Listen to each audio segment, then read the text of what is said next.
ท่านทั้งหลายวันนี้เราพิจารณาดูบุคคลที่ตาบอดบุคคลที่หูหนวกบุคคลที่เป็นใบ้บุคคลที่พิการบุคคลที่เป็นอัมพฤกษ์อัมพาตทำไมถึงเกิดความคิดตาบอดก็มีความคิดหูหนวกก็มีความคิดเป็นใบ้ก็มีความคิดคนพิการก็มีความคิดคนเป็นอัมพฤกษ์อัมพาตก็มีความคิดท่านทั้งหลายความคิดเหล่านี้มันต้องอาศัยปัจจัยภายนอกส่งเข้าสู่ภายในจิตใจของเราโดยเฉพาะความรู้สึกมีค่าดังกลิ่นดอกไม้เราได้กลิ่นดอกไม้แต่เราไม่เห็นดอกไม้ต้นไม้แต่เราสัมผัสกับกลิ่นดอกไม้ความคิดก็เป็นเช่นนั้นพวกเราต้องพิจารณาความทุกข์ความคิดไม่ได้เกิดจากคนที่ปกติแม้กระทั่งคนที่ผิดปกติเช่นผู้ที่ตาบอดหูหนวกเป็นใบ้พิการเนี่ยเขาก็ยังมีความคิดเราต้องพิจารณาความคิดเหล่านี้ความรู้สึกเหล่านี้มันเป็นปกติของมันเนี่ยเบื้องต้นเป็นธรรมชาติมันเป็นปกติของมันผู้ที่ปกติตาดีหูดีปากดีจมูกดีลิ้นดีกายดีก็มีความคิดอีกอย่างหนึ่งผู้ที่ตาบอดหูหนวกเป็นใบ้ก็มีความคิดอีกอย่างหนึ่งความคิดเหล่านั้นก็ล้วนเป็นความอยากทั้งสิ้นความคิดเหล่านั้นล้วนเป็นความชอบใจทั้งสิ้นความคิดเหล่านั้นล้วนเป็นความทุกข์ทั้งสิ้น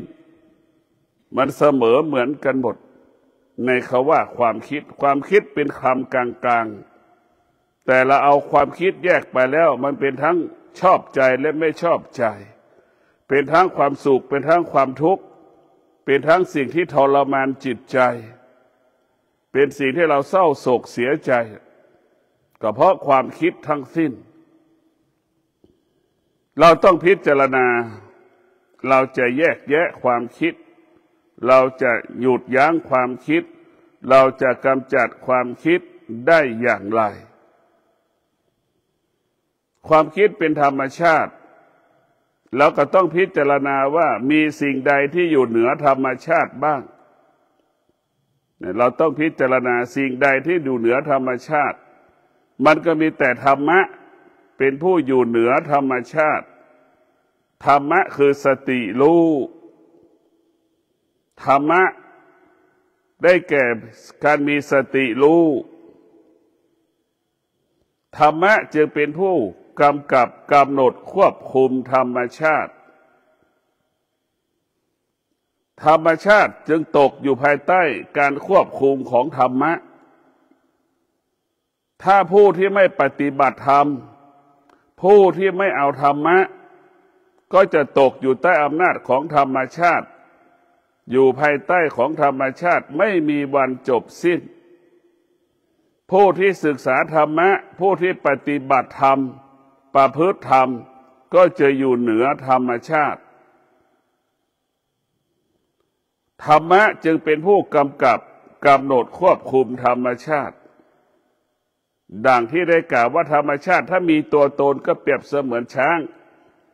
ธรรมะถ้ามีตัวตนก็เปรียบเสมือนคนขี่หลังช้างควานช้างคนนั่งคอช้างนั่นแหละเขาธรรมะกำกับช้างได้กำกับธรรมชาติควบคุมธรรมชาติ ธรรมชาติก็หมายถึงความคิดเราจะไม่ให้ความคิดเราเกิดเราต้องมีสติรู้มีสติรู้อยู่กับความคิดให้ได้มีสติรู้ควบคุมความคิดให้ได้มีสติรู้กำหนดความคิดให้ได้ความคิดจะกลายเป็นความทุกข์เราก็พิจารณาต่อความทุกข์เราขยายผลเป็นความกังวลใจไม่สบายใจเราก็พิจารณาต่อ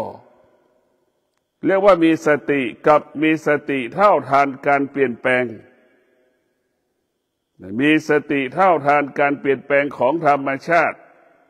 เช่นตาสัมผัสกับรูปหูสัมผัสกับเสียงจมูกสัมผัสกับกลิ่นลิ้นสัมผัสกับรสกายเราสัมผัสถูกต้องของแข็งของร้อนจิตเรารู้สึกสารพัดความรู้สึกให้เราพิจารณากำหนดรู้ตามรู้ของจิตเพื่อมาให้มันหยุดเพื่อมาให้ไปยึดติดในสิ่งที่มันรู้แล้วว่ามีสติกำหนดรู้ความคิดมันเกิดเราก็มีสติหยุดความคิดที่มันเกิดเราจะไม่ให้มันไปตามรู้เราจะมีสติรู้จะไม่ให้จิตไปตามรู้เนี่ยให้คิดอย่างนี้ทุกอย่างตาไม่เห็นรูปเราก็มีสติรู้ไม่ให้ตาไปตามรู้ในรูปเรามีสติรู้ไม่ให้หูได้ยินเสียงเราก็ไม่ให้เสียงนั้นไม่ให้หูนั้นไปตามเสียงอีกไม่ให้หูนั้นไปยึดติดในเสียงอีกเพื่อไม่ให้หูนั้นไปตามรู้ในเสียงนั้นอีก เรามีสติรู้จมูกมาสัมผัสกับกลิ่นเราก็ไม่ให้จมูกนั้นไปตามรู้ในกลิ่นนั้นๆอีกนี่เรามีสติรู้เรามีสติรู้กับความคิดทั้งสิ้นหน้าที่ของจมูกมันก็เป็นเช่นนั้นหน้าที่ของลิ้นก็เป็นเช่นนั้นหน้าที่ของกายก็เป็นเช่นนั้นเรามีสติรู้เราจะไม่ให้สิ่งที่เราไปตามเราจะไม่ให้จิตไปตามรู้ไม่ให้จิตไปตามรู้เมื่อจิตไปตามรู้มันก็จะถูกเราหลอกเหมือนมันบอกว่าเข้าซอยนี้ไปออกซอยนั้นไปออกอีกซอยหนึ่งมันถึงจะไปถึงตรงนั้นเนี่ยเราก็ถูกมันหลอกตลอดเวลามันเสียเวลามันหลงทางหมดความคิดจะพาให้เราหลงเนี่ยเป็นหลงทางความคิดมันหลอกเราตลอดเวลาถ้าเราไม่มีความคิดเราจะไม่มีความทุกข์ถ้าเราไม่มีความคิดมันจะไม่เบียดเบียนชีวิตเราไอ้ที่มันเบียดเบียนชีวิตเราเพราะความคิดมันสร้างเงื่อนไขให้กับตาหูจมูกลิ้นกายใจของเราไม่มีวันจบสิ้นมันสร้างเหตุสร้างผลสร้างปัจจัยให้เราไปยึดติดยึดมั่นไปหลงในรูปในรสในโลภในรูปในเสียงในกลิ่นในรสกายเราสัมผัสจิตเรารู้สึกให้เราไปยึดติดหมดเพราะฉะนั้นพวกเราต้องมีสติรู้เหมือนคนตาบอดเหมือนคนหูหนวกเรียกว่าบางอย่างมันเป็นธรรมชาติใช่ว่าคนตาบอดจะไม่มีความคิดมันก็ไม่ใช่ใช่ว่าคนหูหนวกไม่มีความคิดมันก็ไม่ใช่ใช่ว่าคนหูหนวกตาบอดเป็นใบ้พิการไม่มีความอยากมันก็ไม่ใช่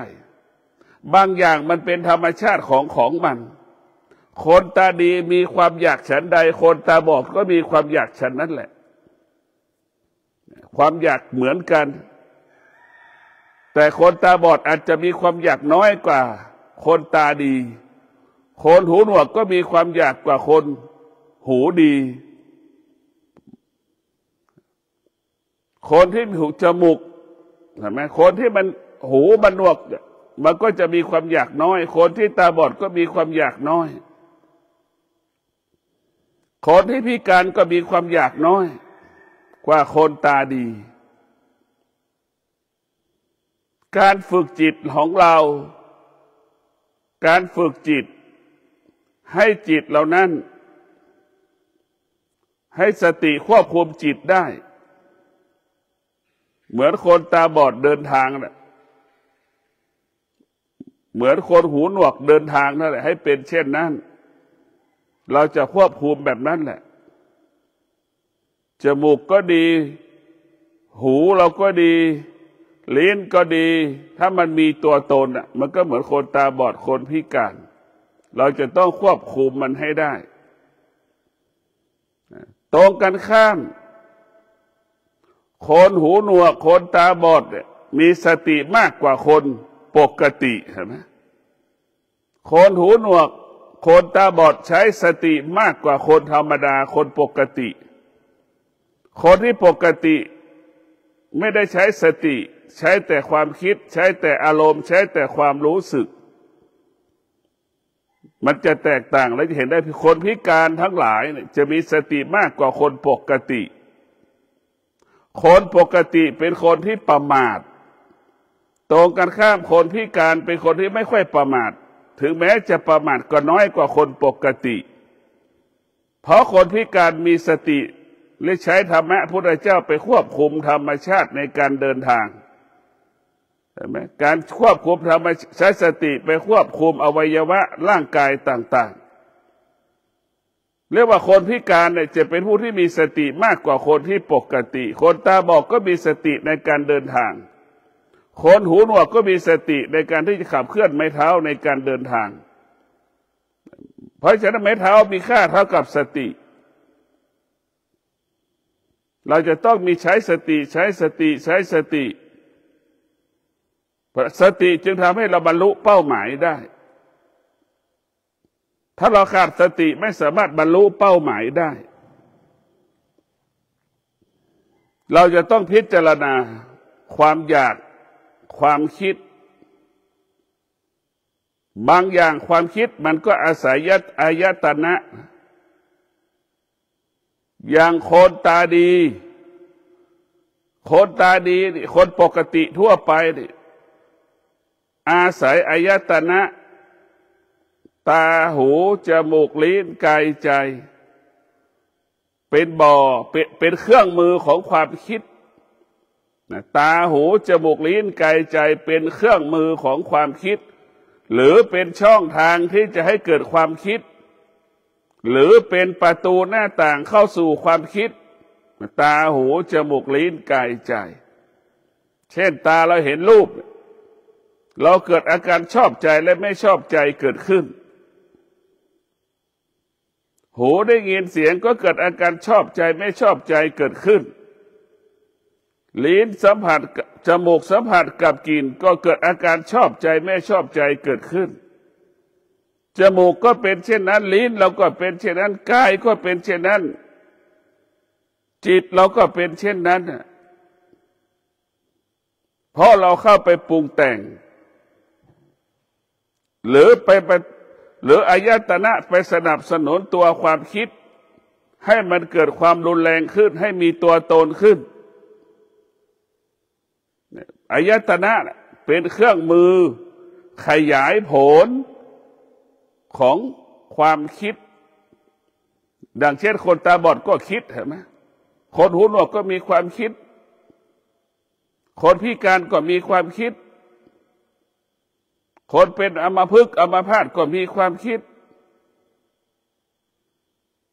คนตาบอดก็มีความอยากคนหูหนวกก็มีความอยากคนเป็นใบ้ก็มีความอยาก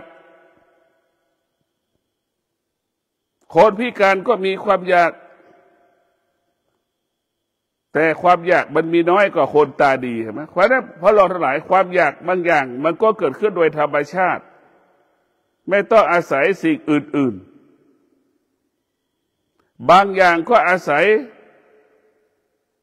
ยสิ่งภายนอกมากระทบเช่นตาหูจมูกลิ้นกายใจไปสัมผัสกับรูปหูสัมผัสกับเสียงเนี่ยมันก่อตัวขึ้นมาเหมือนทารกแรกเกิดมีตัวตนแบบนั้นแหละ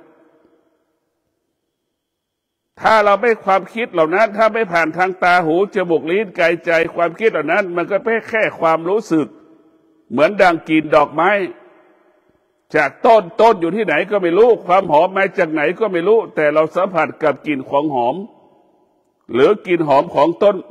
ต้นไม้ดอกไม้น่ะจะเป็นความคิดยังตอบสนองไม่ได้และยังตอบสนองมันไม่ได้เรื่องของความคิดเรื่องความรู้สึกบางอย่างมันก็ตอบสนองได้บางอย่างมันก็ตอบสนองไม่ได้มันก็มีหลายชั้นหลายแบบเราก็คิดเอาเหมือนคนตาบอดนั่นแหละธรรมชาติมันเราคนปกติของเราเนี่ยเราจะมองธรรมชาติไม่ออกเมื่อเราเห็นคนตาบอดคนหูหนวกคนเป็นใบ้แล้วเนี่ยเราจะเห็นว่าธรรมชาติมันเหมือนกันหมดเช่นมีคำว่าความอยากเนี่ยเหมือนกันหมดคนตาดีมีความอยากฉันใดคนตาบอดหูหนวกเป็นใบ้ก็มีความอยากฉันนั่นแหละเหมือนกันคนตาบอดมีความอยากฉันใดคนตาดีก็มีคนตาดีหูดีคนปกติก็มีความอยากเช่นเดียวกันนี่มันเป็นกฎของธรรมชาติแต่เราต้องมีสติธรรมะพระพุทธเจ้าให้เรามีสติรู้อยู่เหนือธรรมชาติมีสติกำหนดรู้ว่ามันเป็นธรรมชาติอะไรที่เป็นธรรมชาติมันไม่เที่ยงให้เราเข้าใจว่าอะไรที่เป็นธรรมชาติมันไม่เที่ยงอะไรที่เป็นธรรมชาติมันไม่เที่ยงให้เราเข้าใจเช่นนี้ความเกลียดความชังมันก็ไม่เที่ยงความรักมันก็ไม่เที่ยงพ่อแม่สามีภรรยาลูกมันก็ไม่เที่ยงปู่ย่าตายายมันก็ไม่เที่ยงทรัพย์สมบัติปัจจัยสี่มันก็ไม่เที่ยงมันไม่เที่ยงทั้งสิ้นมันเปลี่ยนแปลงไปตลอดกาลเวลาเปลี่ยนแปลงตลอดเวลาเพราะเราต้องมีสติพิจารณาเรามีสติพิจารณามีสติพิจารณามีสติรู้แล้วกำหนดรู้สิ่งที่เรารู้ก็อยู่ที่เดิมไปไหนไม่ได้หากเราขาดสติเราก็ไม่รู้มันก็จะเดินไปเหมือนงัวเหมือนควายสิ่งที่เรารู้เราไม่สามารถกำหนดมันได้มันก็เหมือนวัวเหมือนควายที่เราปล่อยจากคอกมันก็อยู่ในป่าเข้าไปอยู่ในป่าไปทางไหนมันก็ไม่รู้เราก็ไม่สามารถจะรู้ทิศทางมันได้เราจะไม่รู้ทิศทางมันได้เพราะมันจะเข้าป่าแต่ถ้าเรามีสติรู้และมีสติกำหนดรู้นี่มันจะไปไหนไม่ได้เรามีสติกำหนดรู้มันเราก็ขังวัวควายไว้ในคอกมีสติกำหนดรู้จิตเราก็เหมือนวัวเหมือนควายเราก็ขังมันไว้ไม่ให้มันไปที่ไหนมีสติกำหนดรู้ถ้าเรามีสติกำหนดรู้แล้วนี่เราก็จะไปข้างหน้าได้อยู่ข้างหลังได้อยู่ที่ใดก็ได้หมดเพราะเรามีสติกำหนดรู้โดยเฉพาะความคิดของเราเนี่ยความทุกข์ของเราเนี่ยมันเกิดที่ตาหูจมูกลิ้นกายใจทั้งสิ้นมันเกิดจากการปรุงแต่งและเกิดจากธรรมชาติของมันมีสองประการปรุงแต่งที่ตาไปสัมผัสกับลูกหูสัมผัสกับเสียงเวลาไปปรุงแต่งจิตมันไปปรุงแต่งจิตมันไปปรุงแต่งจิตไปอาศัยตาจิตไปอาศัยหูจิตไปอาศัยจมูกจิตไปอาศัยกายจิตมันไปอาศัยอื่นเนี่ยมันจึงก่อตัวขึ้นมามีตัวมีตนมันจึงทำให้เราไปยึดมั่นถือมั่นสิ่งเหล่านี้มันจึงทำให้เราไปหลงในสิ่งเหล่านี้จึงทำให้เราไปเสียเวลากับสิ่งเหล่านี้เพราะฉะนั้นพวกเราทั้งหลายเราจะต้องออกจากความคิดเราจำเป็นต้องมีสติอาศัยสติออกจากความคิดเราใช้สติอยู่กับความคิดใช้สติควบคุมความคิดเราจะต้องใช้สติอยู่กับความคิดให้ได้ควบคุมความคิดให้ได้ความคิดมันเป็นธรรมชาติความคิดเป็นการปรุงแต่งมีสองอย่างเป็นธรรมชาติกับการปรุงแต่งอย่างคนตาบอดมันไม่ได้เห็นรูปเลยมันก็คิดเองเองปรุงแต่งเห็นไหมไปปรุงแต่งคิดเองเองเพราะฉะนั้นพวกเราทั้งหลายเรามีสติรู้ เราจะใช้สติควบคุมความคิด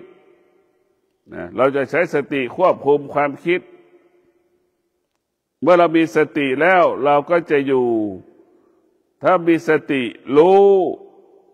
ที่ตาเราก็ตามันก็ไม่หลงเรามีสติรู้หูมันก็ไม่หลงมีสติรู้จมูกมันก็ไม่หลงมีสติรู้ที่ลิ้นมันก็ไม่หลงมีสติรู้อยู่ที่กายมันก็ไม่หลงมีสติรู้อยู่ที่จิตมันก็ไม่หลงไอ้ที่เราหลงเพราะเราขาดสติเหมือนเราขาดสติพอขาดสติมันก็เสียเวลาพอขาดสติก็ขาดทุน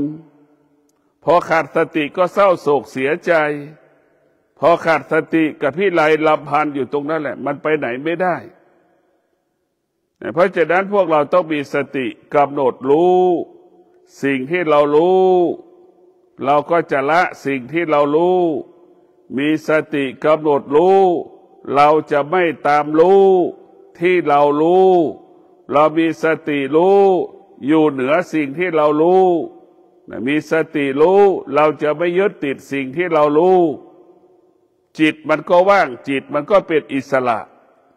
เพราะเราอยู่เหนือมันรู้แล้วก็อยู่เหนือรู้เราก็เป็นอิสระละรู้อยู่เหนือรู้ก็เป็นศูนย์รู้แล้วละก็เป็นศูนย์รู้แล้วไม่ตามรู้ก็เป็นศูนย์แต่ส่วนมากรู้แล้วก็ไปตกอยู่ใต้อำนาจที่เรารู้นะมันเป็นเลขหนึ่งเหมือนคนติดเชื้อโควิด-19 เห็นไหมจาก1 คนขยายไปเป็น5 คนจากอีก5 คนขยายไปอีก50 คนนึกดูนี่แหละเป็นสิ่งที่โยที่สุดมันแพร่กระจายไปถ้าเราไปยึดติดเพราะฉะนั้นพวกเราทั้งหลายเราไม่ควรไปยึดติดเราไม่ควรไปยึดติดสิ่งที่เรารู้ทั้งสิ้นเราต้องละสิ่งที่เรารู้ทั้งหมดทั้งสิ้นให้เหลือแต่สติรู้ลมหายใจเข้ามีสติรู้ลมหายใจออกเราจะต้องอยู่กับสติเมื่อเรากำหนดรู้ลมหายใจเข้าปีกำหนดรู้ลมหายใจออกเนี่ยสติหรือจิตมันก็จะเข้มแข็งสติหรือจิตมันก็จะมั่นคงสตินั้นก็จะมีพลังและมีอานุภาพเหมือนเสือเหมือนช้างนั่นแหละมันจะมีกำลังเหมือนเสือเหมือนช้างนะสภาวะจิตของเราจะมีกำลังแบบนั้นเราต้องพิจารณาบางอย่างมันเป็นธรรมชาติเราจะต้องอาศัยธรรมะเป็นผู้กำกับกำหนดควบคุมเราจะต้องใช้สติหยุดอดีตใช้สติหยุดอนาคตใช้สติอยู่กับปัจจุบันเมื่อเราอยู่กับปัจจุบันเราก็จะมีพลังในการประกอบอาชีพมีพลังในการปฏิบัติธรรมเพราะปัจจุบันมันไม่มีอดีตไม่มีอนาคตมันทำให้เรามีกำลังใจที่จะทำงานหรือพัฒนาสิ่งใดสิ่งหนึ่งได้ง่ายได้สะดวกหากเรามีสติหากเราระลึกถึงอดีตระลึกถึงอนาคตเมื่อไหร่ทำให้เราอ่อนแอทำให้เราหวั่นไหวทำให้เราไม่สู้ทำให้เราท้อทำให้เราถอยทำให้เราไม่มีพลังเพราะฉะนั้นพระพุทธเจ้าจึงบอกให้เรามีสติอยู่กับปัจจุบันมีสติอยู่กับปัจจุบันจะสร้างสรรค์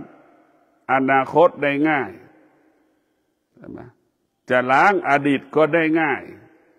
ทั้ง2 อย่างเหมือนแม่ค้าหาบของเล่ขายเราจะไม่ยึดติดอดีตก็เหมือนของตะกร้าที่อยู่ข้างหลังหาบอยู่ข้างหน้าที่เราหาบอยู่ข้างหลังที่เราหาบใช่ไหมเราจะเราจะไม่ยึดติดให้เรามีสติรู้มีสติรู้เหมือนแม่ค้าหาบของเล่ขายสามารถเดินไปได้ทุกที่มีสติรู้ว่ามันเหนื่อยก็หยุดมีสติรู้พอมีกำลังเราก็เดินให้เป็นอย่างนี้แหละถ้าเรามีอย่างนี้ชีวิตเราก็ปกติตลอดเวลาเราอยู่มีสติกำหนดรู้ธรรมชาติของผู้เป็นสามีธรรมชาติผู้เป็นภรรยาธรรมชาติผู้เป็นลูกธรรมชาติผู้เป็นลูกเขยธรรมชาติผู้เป็นลูกสะใภ้ธรรมชาตินายจ้างลูกจ้างเราพึงรู้เหล่านี้ว่าเป็นธรรมชาติของคนแต่ละคน เราจะต้องศึกษาเรียนรู้ธรรมชาติทั้งสิ้นธรรมชาติมันก็เป็นครูมาเป็นอาจารย์เราอย่างหนึ่งหากไม่มีธรรมชาติเราจะไม่พบคำสอนของพระพุทธเจ้าธรรมชาติเป็นเหตุให้เกิดศาสดาเป็นเหตุให้เกิดคำสอนที่เราทุกวันนี้ธรรมชาติทั้งสิ้นเช่นความทุกข์ก็เป็นธรรมชาติของมันไม่ใช่มันเพิ่งมีมันมีเป็นปกติของมันเนี่ยมันเป็นปกติของมันอยู่ในร่างกายของคนทุกๆคนความทุกข์ความสุขก็อยู่ในร่างกายของคนทุกๆคนเมื่อเรารู้ว่าสุขก็เป็นสุขก็เป็นสุขก็เป็นทุกข์ทุกข์ก็เป็นทุกข์เราก็จะต้องปลดเปลื้องทั้งสุขทั้งทุกข์ไม่ให้เกิดขึ้นที่กายกับจิตของเราจะต้องมีสติพิจารณาชีวิต365 วันที่ผ่านมาแล้วเราจะต้องมีสติที่จะแก้ไขอดีตทั้งหมดทั้งสิ้นต่อนนี้ไปเราจะมีสติใช้สติในการเริ่มต้นแก้ไขอดีตเราจะมีสติสร้างปัจจุบันเราจะละอดีตตั้งมั่นอยู่กับปัจจุบันเราจะมีสติถ้าเรามีสติทุกวันเราก็มั่นคงทุกวันเรามีสติทุกวันเราก็ปลอดภัยทุกวันเรามีสติทุกวันเราก็สำเร็จทุกวันเรามีสติทุกวันเราก็ปลอดภัยทุกวันนี่คือเป็นกฎของมันเรามีสติเราก็ชนะเราก็สำเร็จมันเป็นกฎของมันเลยเพราะฉะนั้นพวกเราทั้งหลายสตินี่สำคัญที่สุดเราต้องกลับมาให้สติเอาเข้มแข็งขึ้นแต่เราจะต้องมาสำรวมกายวาจาใจสติเราจะมีพลังขึ้นสติจะมีพลังขึ้นเราต้องสำรวมกายวาจาใจเหมือนก๊อกน้ำ6 ก๊อกนั่นแหละเราปิดอะไรปิดหูปิดตาปิดจมูกปิดอายตนะทั้ง6เห็นไหมเหลือแต่จิตน้ำ6 ก๊อกเราปิดมันก็แรงนั่นแหละสภาพสติมันก็จะแรงแบบนั้นแหละถ้าตาเราอ่อนแอตาเราไปยึดติดในรูปหูไปยึดติดในเสียงจมูกสัมผัสไปยึดติดในกลิ่นลิ้นไปยึดติดในรสกายไปยึดติดในสิ่งที่สัมผัสถูกต้องของแข็งของร้องจิตเรารู้สึกสารพัดความรู้สึกมันทำให้จิตของเราทำให้เราสติเราทำงานหนักมันทำงานหนักมากจะต้องไปจัดการตาที่มันหลงในรูปจะต้องไปจัดการหูที่มันอยู่ในเสียงหลงในเสียงจะต้องไปจัดการแก้ไขจมูกที่มันสัมผัสกับกลิ่นจะต้องจิตจะไปแก้ไขลิ้นมันสัมผัสถูกต้องหลงในรสชาติอาหารต่างๆเห็นไหมมันทำงานหนักเมื่อมาทำงานหนักแล้วโอกาสที่มันจะสงบมันยากก็เดี๋ยวตาก็ไปอีกเดี๋ยวหูก็ไปอีกมันไม่มีวันจบสิ้นเดี๋ยวก็จมูกเกิดอาการตาเกิดอาการลิ้นเกิดอาการกายจิตเราเกิดอาการตลอดเวลานะแต่เรามีเอาธรรมะของพระพุทธเจ้าไปประกำกับกำหนดควบคุมก็คือสติรู้ควบคุมตาไม่ให้ยึดติดในรูปจบเรามีสติรู้ไปควบคุมหูไม่ให้ยึดติดในเสียงเห็นไหมเรามีสติรู้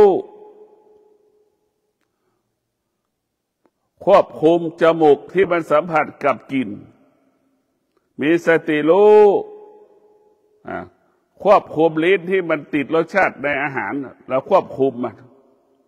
ไม่ให้มันยึดติดในรสชาติมีสติรู้กำหนดควบคุมกายของเราจิตของเราชีวิตของเราตกอยู่ใต้อำนาจนี่แหละตาหูจมูกลิ้นกายใจ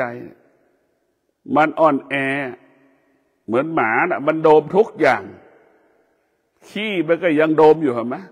มันโดมไปหมดทุกเรื่องเพราะมันไม่รู้จะเป็นแบบนั้นแหละนะเหมือนสุนัขจิตมันถ้ามันไม่รู้จะเป็นอย่างนั้นแหละถ้าจิตเราเป็นผู้รู้นะจิตมันเป็นผู้รู้มันก็จะเลือกเอาสิ่งที่มันรู้เท่านั้นมันไม่รู้มันจะไม่ทำมันเหมือนเหยี่ยวเห็นไหมมันจะไปกินก้อนหินไปจิตก้อนหินเป็นไปไม่ได้มันก็จะจิกแต่สัตว์เล็กสัตว์น้อย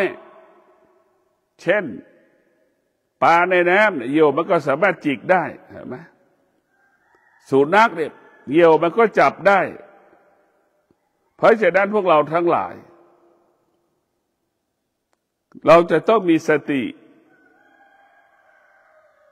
รู้ทุกเรื่องรู้ทุกอย่างอาการของกายเคลื่อนไหวอาการของอายตนะที่มันสัมผัสรู้สึกตลอดเวลาเราจะต้องแก้ไขโดยเฉพาะความทุกข์กับความคิดมันอยู่มาพร้อมๆกันมันอาศัยกันความทุกข์กับความคิดความคิดกับความสุขก็อาศัยกันมันพึ่งพากันตลอดเวลา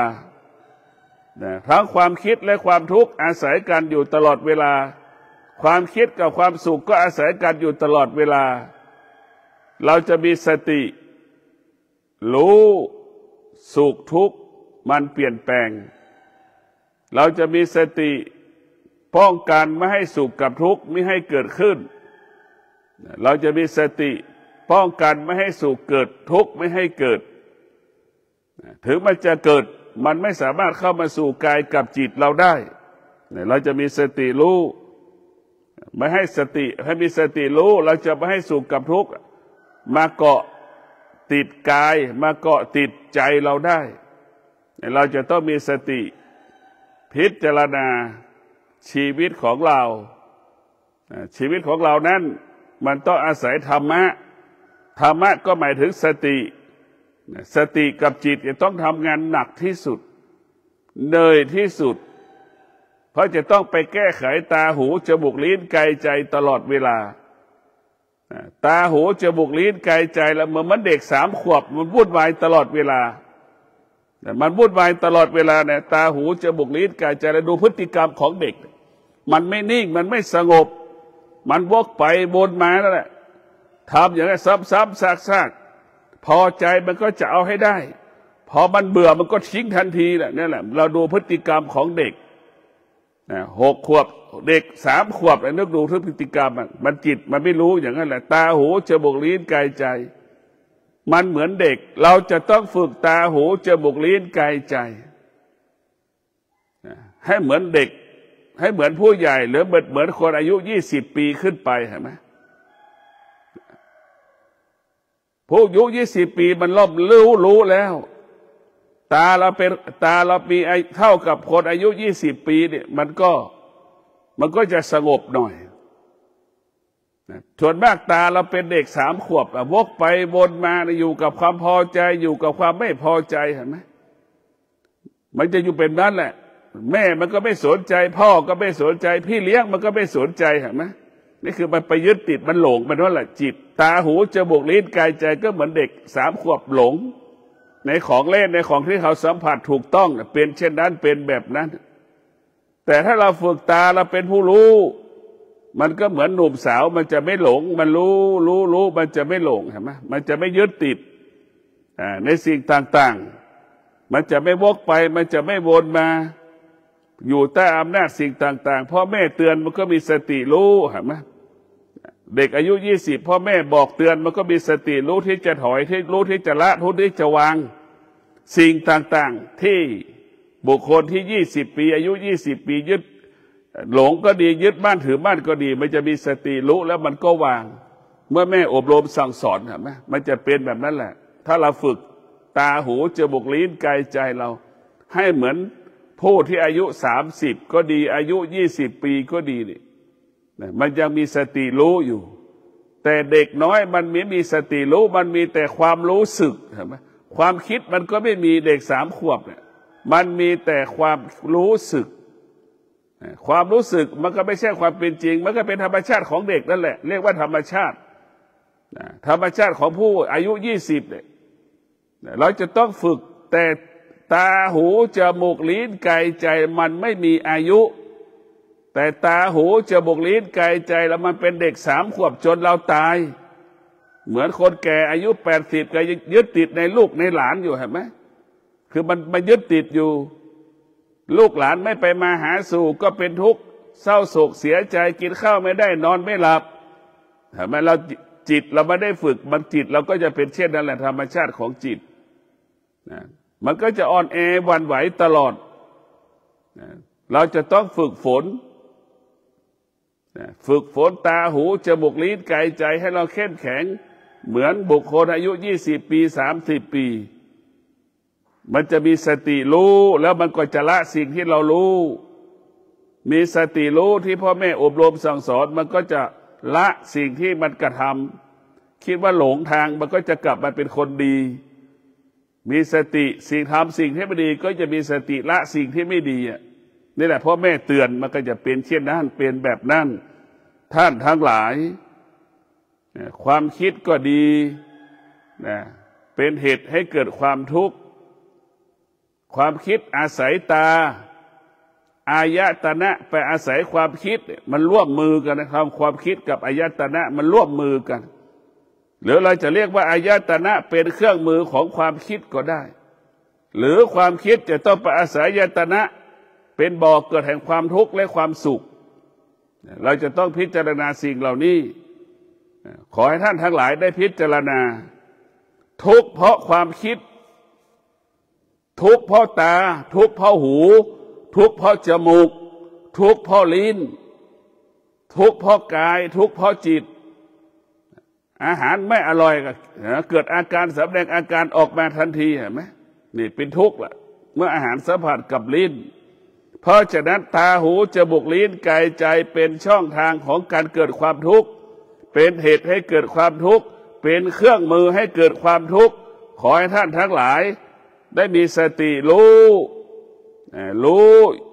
ควบคุมอายตนะควบคุมความคิดให้เรามีสติรู้เมื่อเรามีสติรู้เราก็ละสิ่งที่เรารู้เรามีสติรู้อยู่เหนือสิ่งที่เรารู้มีสติรู้เราไม่ตามรู้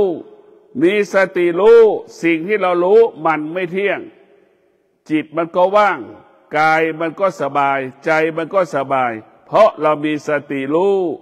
จิตเราจึงปกติตลอดกาลเวลาขอเจริญพร